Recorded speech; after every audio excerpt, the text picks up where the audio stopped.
என் அன்பு குழந்தையே, என் கண்ணில் உன்னை பார்த்தவுடன் உன் இதயத்தின் துன்பங்கள் எல்லாம் எனக்குத் தெரிகின்றன. நீ எவ்வளவு பாடுபடுகிறாய், எவ்வளவு முயற்சி செய்கிறாய், ஆனால் சில நேரங்களில் யாரும் அதை பாராட்டுவதில்லை. நீ மட்டும் தனியாக ஏங்குகிறாயோ, ஏன் நான் மட்டும் இப்படி தவிக்க வேண்டும் என்று நீ உன் உள்ளத்துக்குள் பலமுறை கேட்டிருப்பாய். ஆனால் துயரம் என்பது நிரந்தரமல்ல, அது ஒரு தேர்வு. நீயே உன்னை இன்னும் வலிமையாக உருவாக்கிக் கொள்ளும் ஒரு காலம். நீ என்னை வெறுத்து விட்டுவிட விரும்பினாலும் நான் உன்னை விடமாட்டேன். நீ நடக்கிற பாதை சரியானது. உன்னை யாரும் கீழே தள்ளிவிட முடியாது.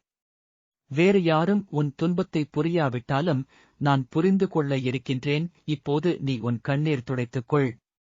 நீ வெற்றி காணும் நாள் வரும். அது இன்று இல்லை என்றாலும் நாளை நிச்சயம் வரும். இது என் சத்திய வாக்கு. உனக்காக நான் கூறுவது இதை